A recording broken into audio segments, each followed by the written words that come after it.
Welcome to my video on meditating with the Muse S headband. Today I'm going to honestly review the Muse S headband and demonstrate for you how it works. Good evening, everybody. Actually, in Minnesota, it's the middle of the night. I feel a little bit tense. I don't know, keyed up, couldn't sleep. So I thought I'd do some musing. I thought I'd do it with you, so you can see what the Muse S is all about. There's two types of muses. The older one is called the Muse 2, I believe. And the one that's more recently out is called the Muse S. The main difference between these two is the Muse S is something comfortable. As you can see, I'm wearing it. Excuse the hairdo. It's kind of the Muse hairdo. Anyway, it has a sleep tracker in it. So it does two things. One, it's a meditation device that uses your brain waves, which it picks up through sensors here. As you can see, the sensor is attached to a hole here where it can record things like brain waves, of course, and my heart rate. So it just snaps in like this. And this is also snapped in with a magnetic clip back here. And there's sensors just above my ear. In order to really get it to work, I have to use gel because I have some hair. If you're a guy, you don't need gel. You can just wet it, and then you wet the underneath side here where there's sensors. It's hard to get to, but sensors right under here. So you set it right like that. And the idea behind it is to use meditation when you're stressed, even when you're not stressed. Let's say you're preparing for a job interview or therapy or something where you just feel like you want to really be in the zone. It's good before you go to bed. It's actually good when you wake up, just to get your mind set. So unlike other types of biofeedback devices and meditation devices that use just your heart rate and a few other things, maybe some skin sensors and that kind of thing, this is quite easy. It uses your brain waves. Your brain waves actually can tell you a lot. And the Muse S can tell you a lot. It can tell you your heart rate. It can tell you how you're breathing. It can tell you if you're moving, if you're tense in your body. If you use it for sleep, it's amazing. It will tell you how much time and when you were lying on your back or your stomach or got up to go to the bathroom. It will tell you your left side, your right side. It can detect all those things. So you can kind of get a sense of how, and it actually will tell you all how the movement in your sleep. If you're moving a lot, there'll be waves showing that you moved, and it will be able to detect how still you were during your sleep.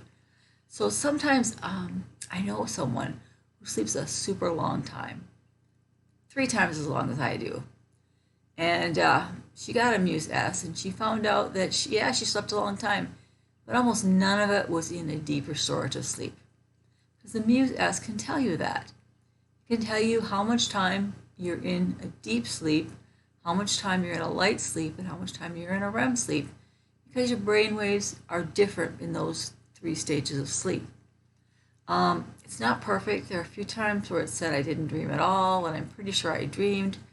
And they say, of course, they can't really detect if you have any sleep disturbances, but for the average person who really wants to study their sleep, I think it's great. So let's talk about meditation. There's lots of different kinds of meditation, and the Muse S is set up for that. There is what I would call body meditation. There is mind meditation. There's breath meditation, and there is heart meditation. If you use the Muse S, you will find that maybe you're really good at one, really bad at another. This is my recommendation. If you're doing the Muse for, say, 10 minutes or 20 minutes or something like that, I would pick one or more that you're good at, and at least one that you're not good at, because the idea is to practice. If you slip on the Muse and you're good at it right away, you probably didn't need it after all. So I will show you the best I can, the Muse. You'll have to listen quite a bit because it's hard to see all this. This is the Muse app. It is free. The Muse itself is, you can get some good deals, but it's in the range of maybe $350 or so, unless you get the Muse 2, and that's only about $250. I don't know the exact prices. I personally think the Muse S is better because it has a sleep tracker, so it might be worth the extra $100. So what we're going to try to do is do a breath meditation. And it's very unique. It is set up to find out what your resting heart rate is toward the very beginning when you first get the Muse. And then the goal is to try to use your brain, your mind, your breath, your body, your whole intention to lower your heart rate as much as possible.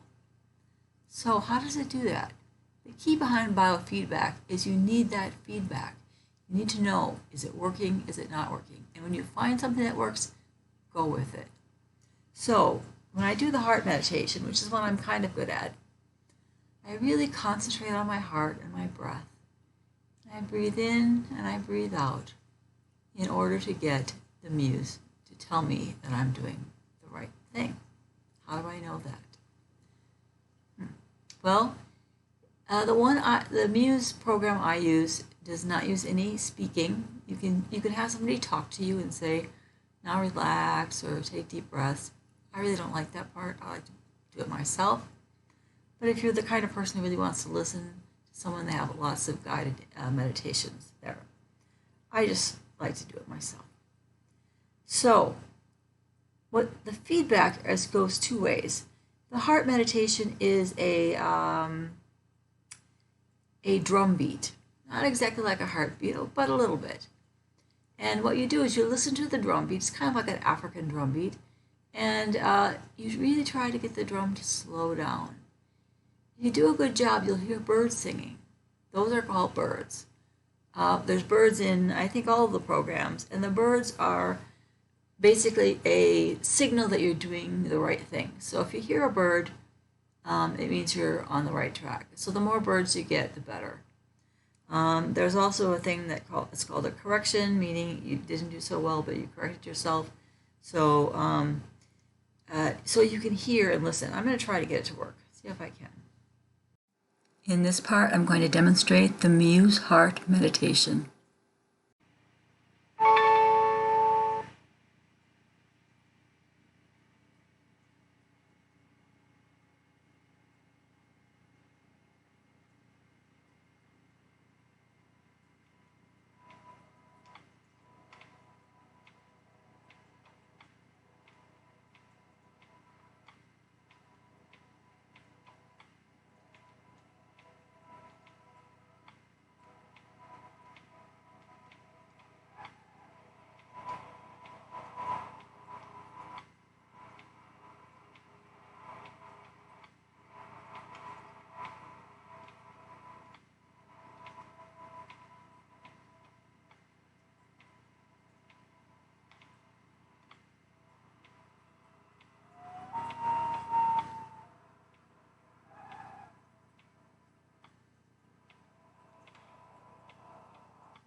Okay.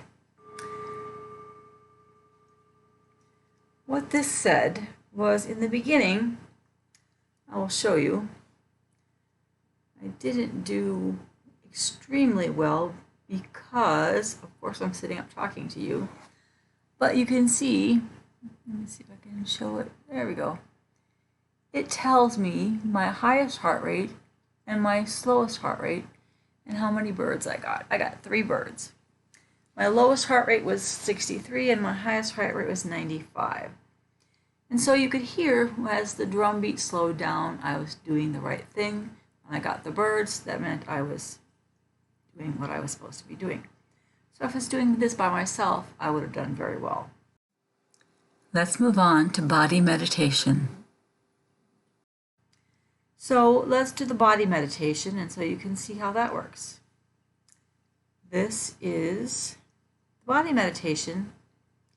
Will tell you if you're relaxing. You can actually be sitting still and your body's tensed up and you're not relaxing, and it really won't work. This one is wind chimes. I believe there are others, but I use wind chimes. And what you do, I'll cheat a little bit so you can see that the wind will blow when I'm moving and the chimes will be silent when I'm not moving. Let me see if I can get this set up.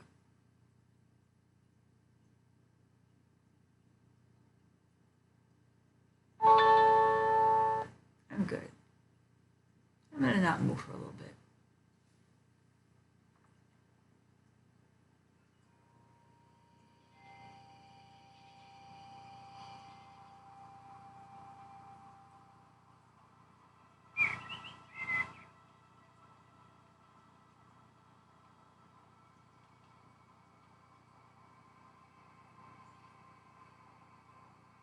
Notice the silence in the birds telling me I'm doing the right thing. I'm going to move my arm and see if we can hear anything.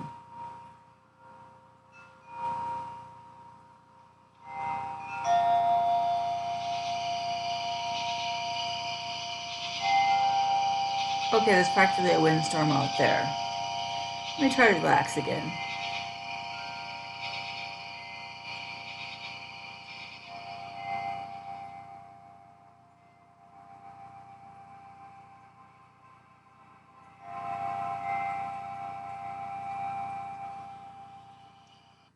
Perfect.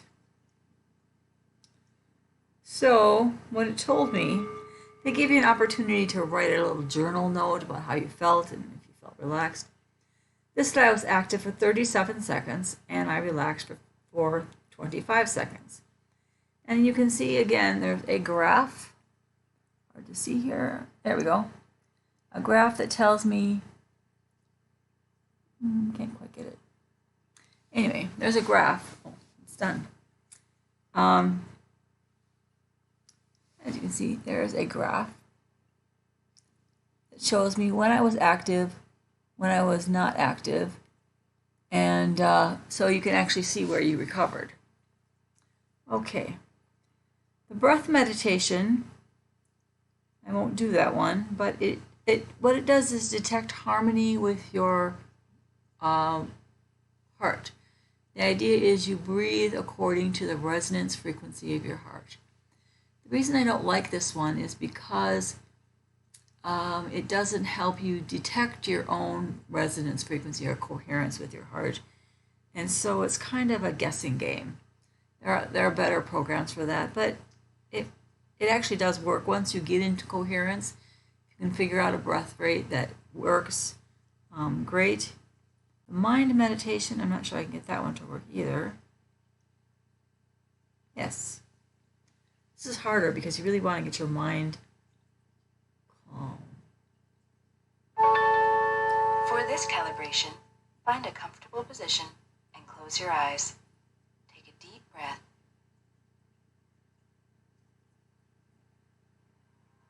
Muse is now listening to your brain signals. Relax and let your mind flow naturally. Accept whatever you experience from moment to moment.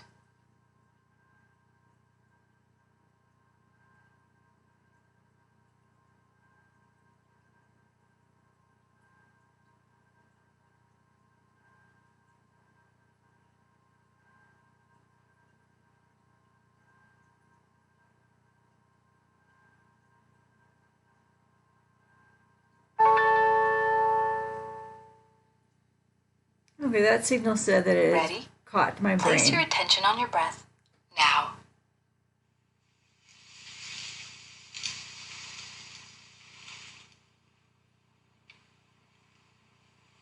And this one you listen for the rain. Super rainy now because I'm talking. I'm going to shut up now. And let's get the rain to stop.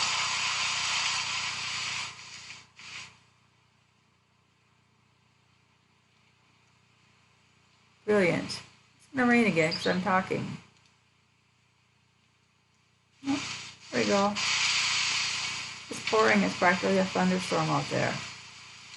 Better stop that.